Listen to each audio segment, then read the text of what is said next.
మద్యం విధానంపై క్షేత్రస్థాయిలో వివిధ సంఘాల నుంచి నివేదికలు తెప్పించుకున్నామని కేబినెట్లో తమ నివేదికల్ని సమర్పిస్తామని మంత్రులు తెలిపారు. ఏపీలో నూతన మద్యం విధానంపై సీఎం చంద్రబాబుతో మంత్రివర్గ ఉపసంఘం సమావేశమై చర్చించింది. అనంతరం మంత్రులు నాదెండ్ల మనోహర్, సత్యకుమార్, కొల్లు రవీంద్ర, కొండపల్లి శ్రీనివాస్ మీడియాతో మాట్లాడారు. గత పాలకులు జే బ్రాండ్ మద్యం తీసుకువచ్చారు. మద్యపానం నిషేధమని మాయమాటలు చెప్పి సొంత బ్రాండ్లు ప్రవేశపెట్టారు. మల్టీనేషనల్ బ్రాండ్లు రాష్ట్రంలోకి రాకుండా అడ్డుకున్నారు. ప్రభుత్వ ఆదాయం పాలకుల జేబుల్లోకి వెళ్లింది. అర్హత లేని వ్యక్తికి డిప్యుటేషన్ పై తీసుకువచ్చి వ్యవస్థను భ్రష్టు పట్టించారు. నాసిరకం బ్రాండ్లు తెచ్చి ప్రజల ఆరోగ్యాలతో చెలగాటమాడారు. భవిష్యత్తులో వచ్చే ఆదాయంపై కూడా అప్పులు తెచ్చారు. ప్రజారోగ్యం దృష్ట్యా కొత్త ఎక్సైజ్ విధానం రావాలని మంత్రులు స్పష్టం చేశారు. కార్యక్రమాలు చేసి అటు ఎక్సైజ్ డిపార్ట్మెంట్ నే డిస్ట్రాయ్ చేశారు. సెబ్ అని పెట్టి డిపార్ట్మెంట్లో ఉన్నటువంటి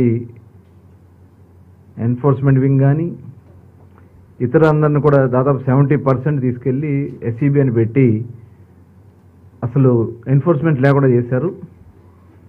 వాళ్ళ అక్రమ మద్య విధానాన్ని అమలు చేసుకోవడం కోసం కావాల్సినటువంటిది అక్కడి నుంచి స్టార్ట్ అయింది.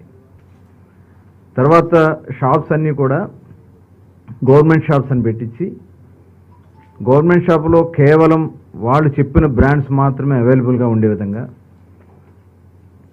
మల్టీనేషనల్ బ్రాండ్స్ మొత్తాన్ని కూడా ఆంధ్రప్రదేశ్ రాష్ట్రంలో రాకుండా చేసేదానికోసం వాళ్ళు సొంత బ్రాండ్స్ని క్రియేట్ చేసుకుని జే బ్రాండ్స్ని క్రియేట్ చేసుకుని వాటిని మాత్రమే అవైలబుల్గా ఆ షాప్స్లో ఏర్పాటు చేసి విచ్చలవిడిగా పేరుకి చెప్పారు. ఎన్నికల్లో కూడా హామీ ఇచ్చారు.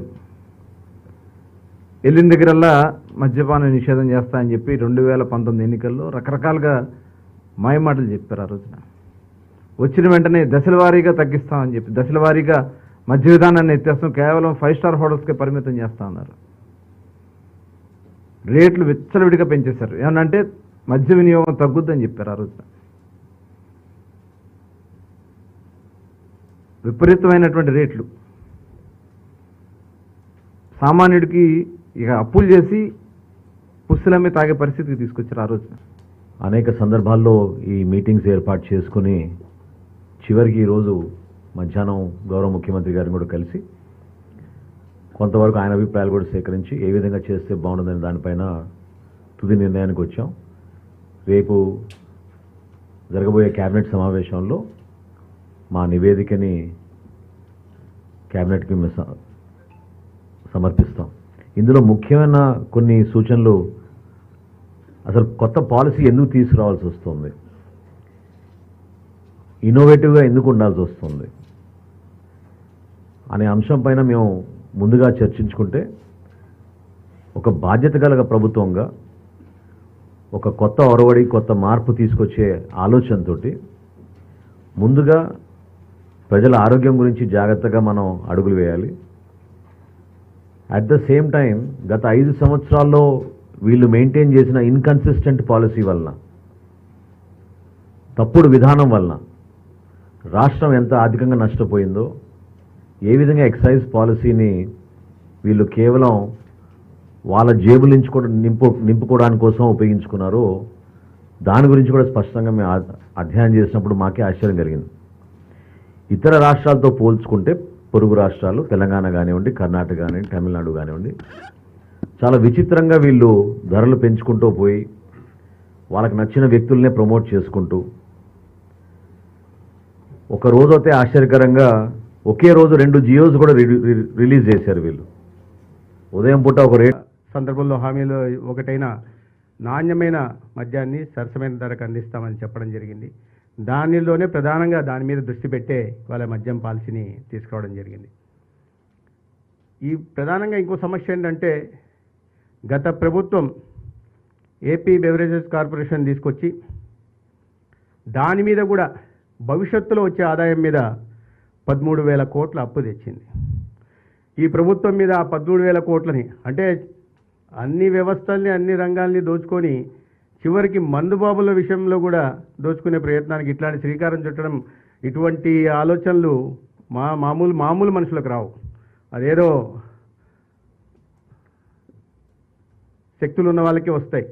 ఏ రకంగా దేంట్లో అవినీతికి పాల్పడవచ్చు అని. ఆ భారం కూడా ఇప్పుడు కొత్త ప్రభుత్వం మీద పెట్టింది. ఒకవైపు ఆ 13,000 కోట్లు అప్పు చెల్లించాలా, డెట్ సర్వీస్ ఉంటుంది. రెండో వైపు నాణ్యమైన మద్యం తక్కువ ధరకి సరఫరా చేయాలా, ప్రజల ఆరోగ్యాన్ని సంరక్షించుకోవాలా. ఇవన్నీ దృష్టిలో పెట్టుకొని కొత్త మద్యం పాలసీని తీసుకురావడం జరిగింది.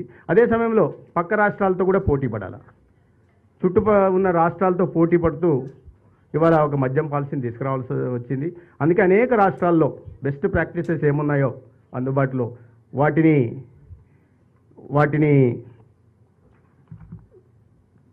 పూర్తిగా పరిశీలించి ఒక పాలసీని తీసుకురావడం జరిగింది.